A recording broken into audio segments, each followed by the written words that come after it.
I would now like to welcome Olivia to introduce our final speaker today.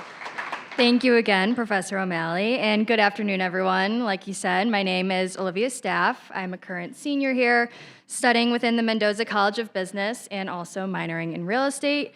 This year, I'm, again, co-president of the Real Estate Club here on campus, and as a real estate minor, I personally am immensely grateful to Ward, Kathy, and the Fitzgerald family for their passion for real estate and their commitment to educating us students to become future academic, all-American real estate professionals.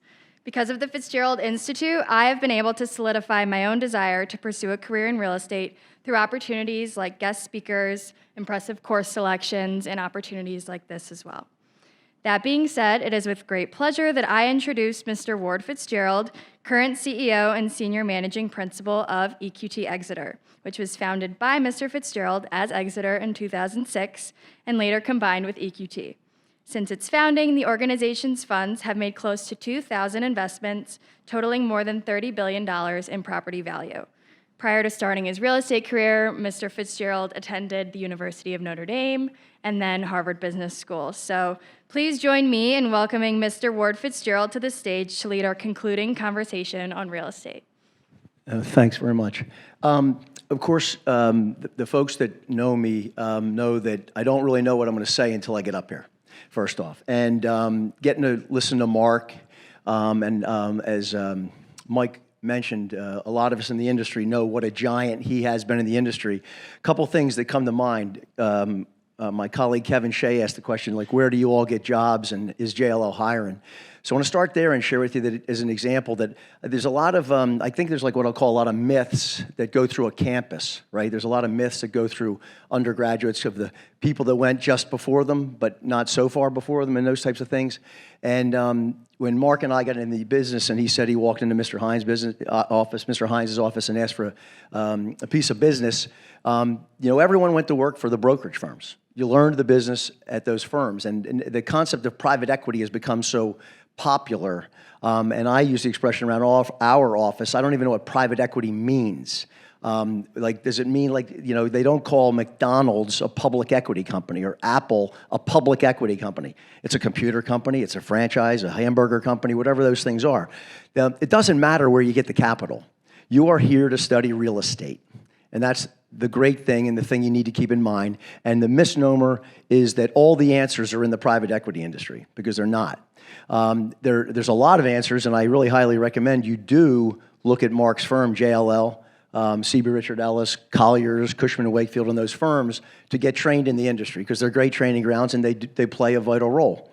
A lot of what Mark also said that I just want to reflect on, for the students, is that he talks a lot about interest rates, inflation, trying to figure out where values are, et cetera. And you pick any asset you can think of, any building, a townhome on Eddy Street, right? What's it worth? A 2-bedroom townhouse on Eddy Street. What's it worth? Paul, what's it worth? 600 grand. Miki, what's it worth? 750. Pam, what's it worth? It's worth what anyone is willing to pay for it, right? And when you do these spreadsheets, there's an aspect of them that are important to give you some relevance, right? But Mark spoke about the fact that he had 3 bids on a $1 billion deal. That's what defines the market, okay? It's a trading business. It's a transactional business. And I like to use the expression, it's not always exactly true, but if I have a $10 bill in my pocket, which I think I do, I have a $10 bill, what will somebody give me for this $10 bill? What will they give me for it? $10. I'd take $10.50 for it, but nobody would pay me that, and I wouldn't take $9.50. The market's efficient. And generally speaking, the market's efficient. So all the analysis you do is only going to arrive at the fact, where did the other 10 bidders bid in this construct of investing in real estate or investing in anything? Buying McDonald's stock or Apple stock, what's it worth?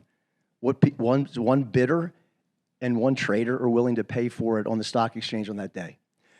The thing that we want to learn here at Notre Dame in real estate is not only what I'll call those basics, because they are the basics, but we want to work on next what happens post-closing, okay? Once you own that asset.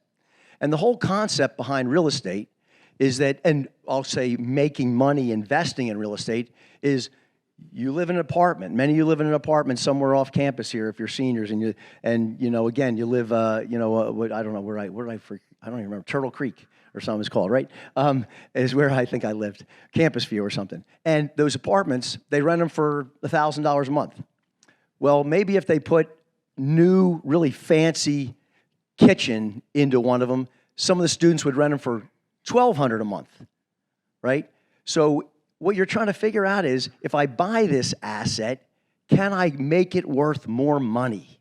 Not, will it just go up in value? If you want to do that, go to Vegas, right? It's the same thing, right? If you're just trying to bet, is the value going to go up? Because I think it's a good time to buy. You know, Mark's been in the business decades. I've been in the business decades. I can't tell you if the prices are going up or down tomorrow. We have a lot of data that would suggest something, but we're most likely going to be wrong. So the thing that I'm going to ask you to do with your professors as students here is focus on how to add value to real estate. And that could be by its physical attributes, right? It's, you know, what we call the bricks and the sticks. Again, putting in a new bathroom. Maybe in an office building, you put in a new lobby or new restrooms or something like that, or put amenities. You have a complex and you add amenities to them. Think about in your classes the things that drive demand. The other thing about real estate I think is important for you all to understand is that when you think about that demand and supply, yeah, there's numbers, there's big numbers out there. But it doesn't matter how many vacant units are in South Bend. It just matters where you and your friends want to live. That's all that matters, right? It's a personal decision, right? It's a decision you make about what house I want to live in, what apartment I want to live in. You know, maybe if you are an executive of a company someday, where do I want to put my office? Probably close to your house, by the way, right? People say, what's the biggest determinant to where companies will locate their office buildings? And the answer is, where the CEO lives will be the #1 determinant of where an office user goes in the marketplace, right? So the things you have to understand, that the great thing about the real estate industry and why we're all here is to make it clear that it's a multifaceted industry unlike any other, right?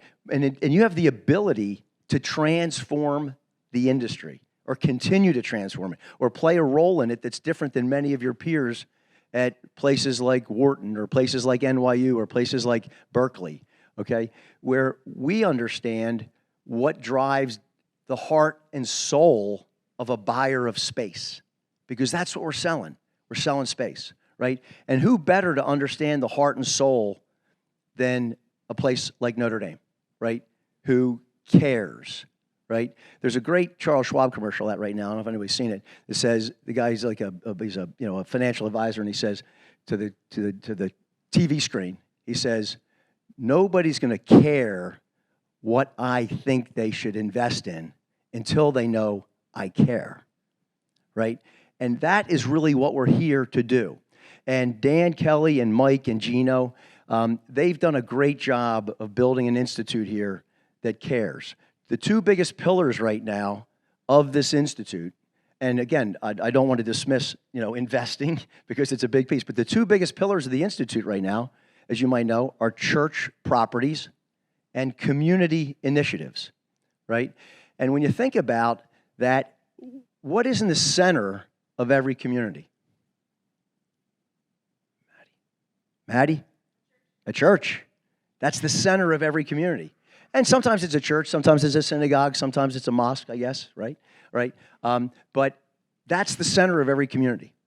And when you think about real estate and its interaction, the living community, the working community, maybe the delivery of goods community, the eating community, that's all in that community, we have an opportunity to take a different mindset and transform community. And that's what we plan on doing here.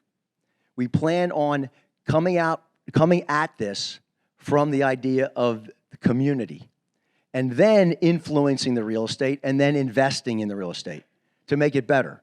There's a great book that's by about a guy named Jim Rouse. Dan and Gino and Mike and everyone involved knows that I recommend to all the students to read it. It's about a man named Jim Rouse who started a company, and I worked for years ago his nephew. And the name of the book is Better Places, Better Lives. And you say, oh, that's great. Well, in Europe, as an example, they only build office buildings with 60 feet of dimension, glass to glass. So that glass to that glass. If this was an office building, the largest dimension in Europe that's permissible by law is 60 feet. Why is that? Madeline, why do you think that is?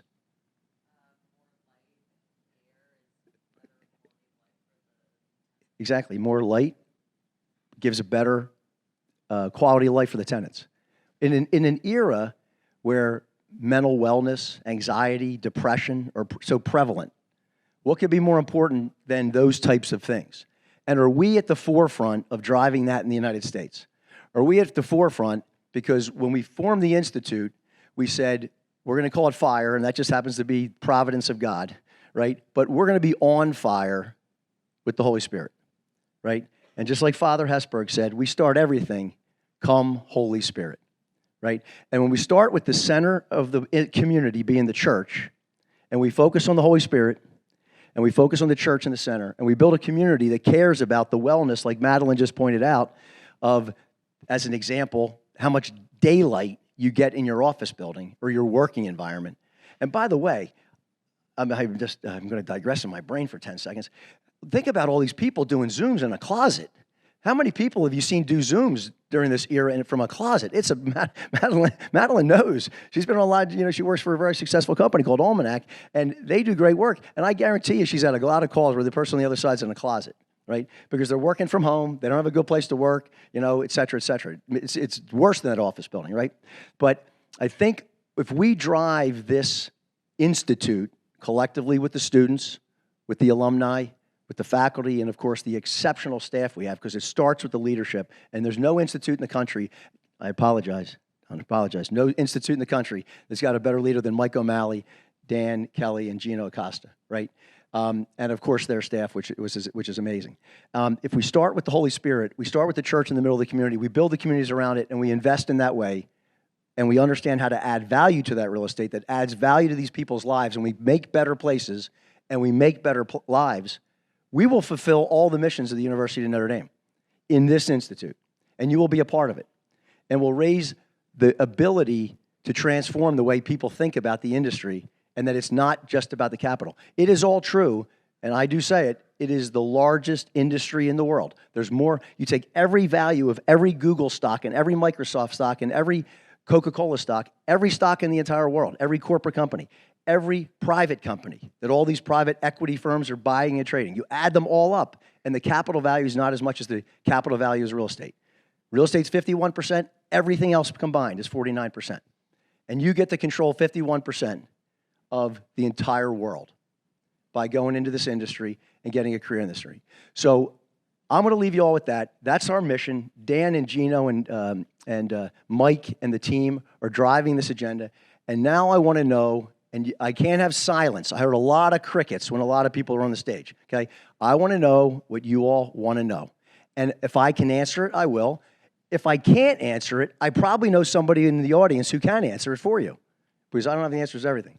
What does somebody want to know? What do you want to know, hon? What do you want to know?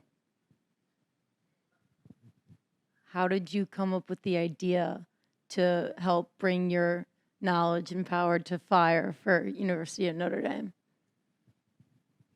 Well, the question that you heard is, how did we decide to do this way? And again, I think it is, Notre Dame's different, and it builds people that are different.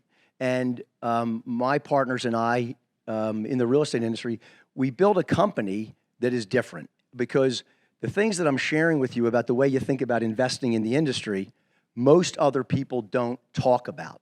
They don't talk about the client of the space. They don't talk about the decision and the human nature that goes into it. I forget who makes, what was it, Kellogg's makes cornflakes, right? They would never make cornflakes cinnamon flavor or cornflakes, blueberry flavor without doing a massive taste test, without doing a huge trial. Nobody in the real estate business does that. When I got into the business, I used to knock on doors and ask people in office buildings what they liked about their building, what they didn't like about their building, what they liked about their location. And I told them, because I want to go build a building. Today, if you have a capital, you hire an engineer, an architect, and they tell you what you're going to build. And they just do it because, there's lots of reasons they may decide to build a building a certain way, but they don't usually do it with the concept of, I asked 10 companies what they want the building to look like, and this is what they want the building to look like. Architects don't do that, right? That's what real estate people do. That's what developers do. And I think that what we brought to Notre Dame is what we also practiced in our business, which was a different way to think about real estate. Peter, what do you want to know? I'm really enjoying these cufflinks, and I was wondering where you got those. That's a great question. They are gold and green cufflinks, and they look like they're maybe Notre Dame cufflinks, but they actually come from the Archbishop of Philadelphia, who gave me these because we hosted the Pope for the World Meeting of Families in Philadelphia, and this was the gift that I was giving as being part of the benefactor committee in Philadelphia for hosting the Pope in Philadelphia. It's a great question. How about it? Okay. If you had to do it all over again, if you were in our shoes, college student, graduate student, knowing what you know now, how would you go about your career, life, et cetera? Well, Larissa Herzog is, of course, a great also benefactor and leader of the real estate committees. And I had a conversation if we knew, what's the expression? If we knew then what we know now, we would never have gone through this pain to get here. It's like when you dive in off the diving board and you don't know what it's going to feel like when you hit, turns out it hurts. And so the one thing I'd say is that I think that the one thing that it is that I think it's good sometimes to not know. I think that when you know, sometimes if you know too much, you're not willing to take a risk. And being an entrepreneur is understanding how to take a risk. So I would say, I know I'm not answering your question yet, but I would say the one thing that I would most support is the fact that you don't need to know necessarily, what I might have done differently or what somebody else would have done differently. What have I done differently? No, I'm not going to say that.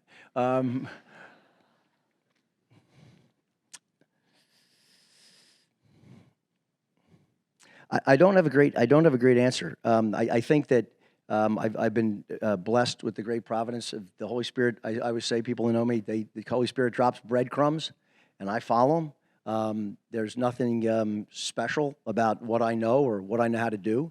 I've just always followed the providence in front of me.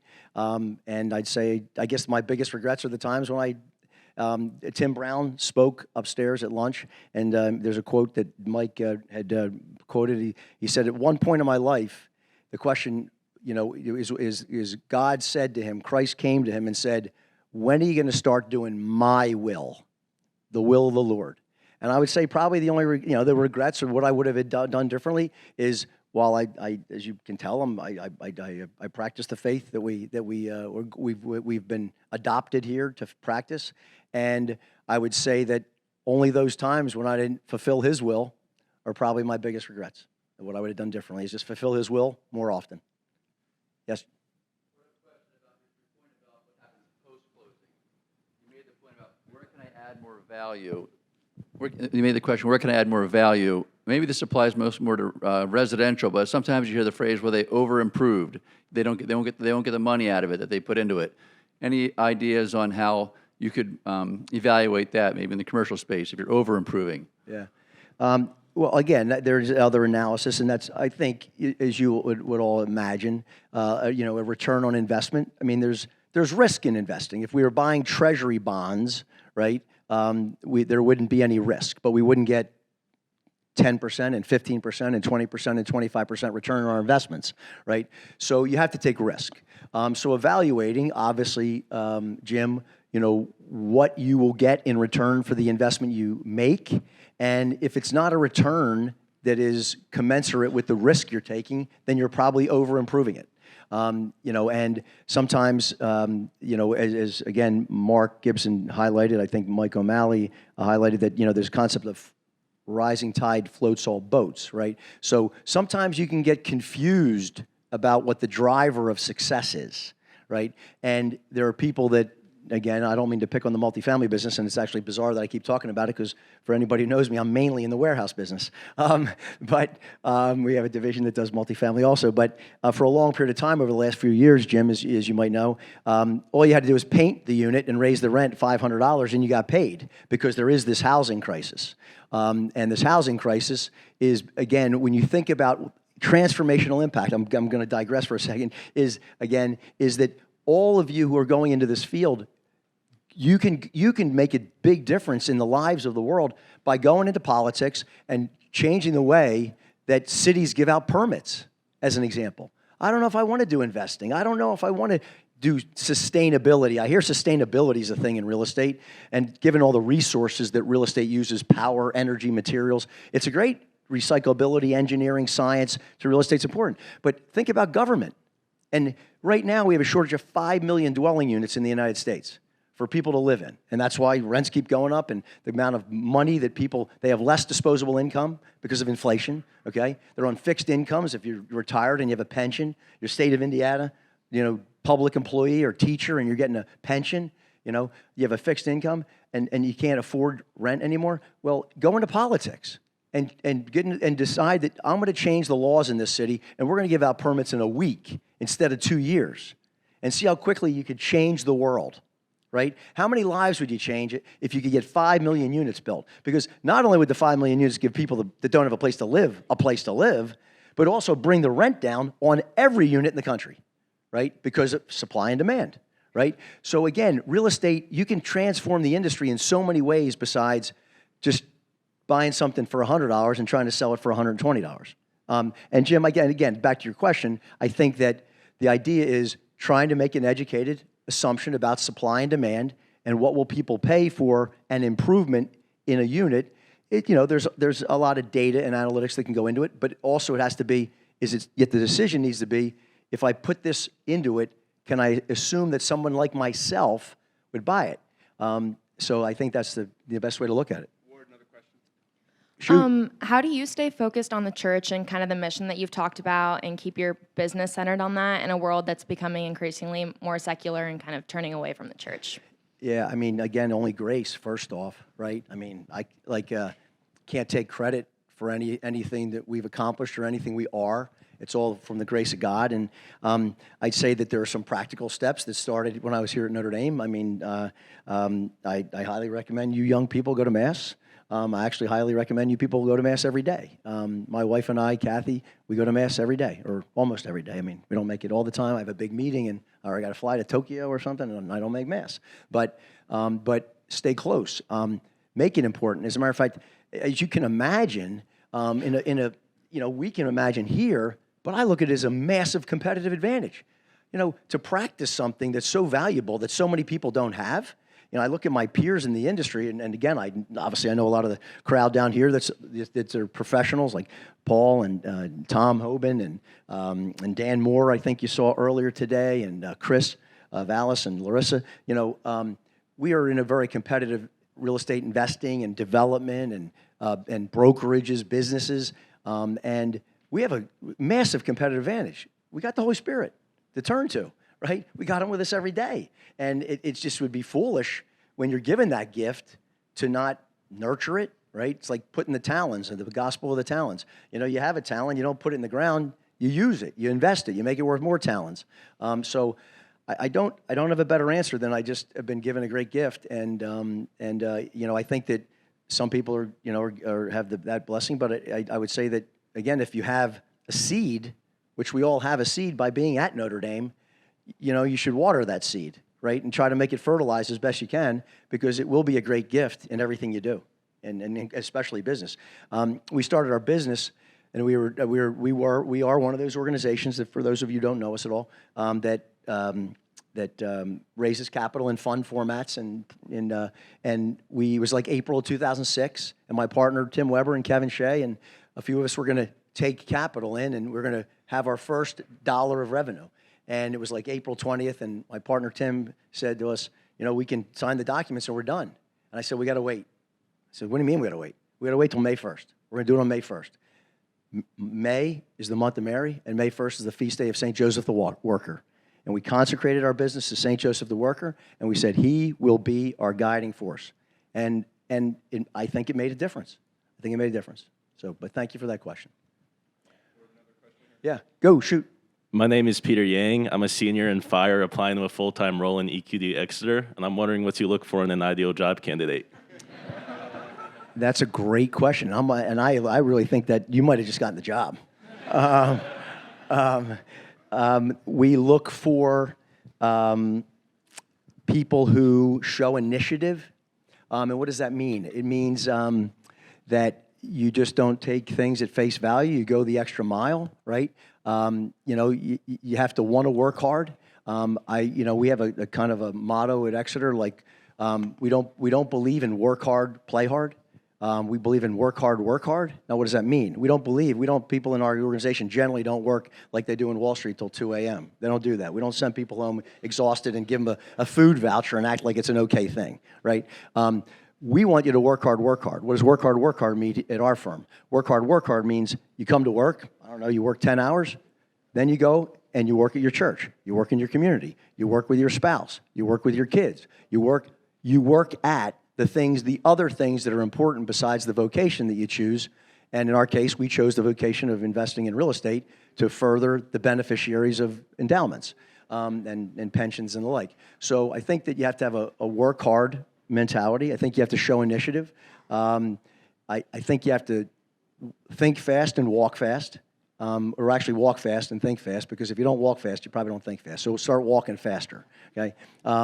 And I think, again, you have to be quick on your feet and flexible. And I don't know. I don't have any great answers. I know there's 4 or 5 people from the company that we've hired out of Notre Dame and Villanova and some other places that are here. So ask them what they think's important to their role, please. Hey, Cal. Hi, thank you. I'm wondering what you're most excited about for the future, opportunities, strategies, anything of that sort. For the institute or the industry? Both.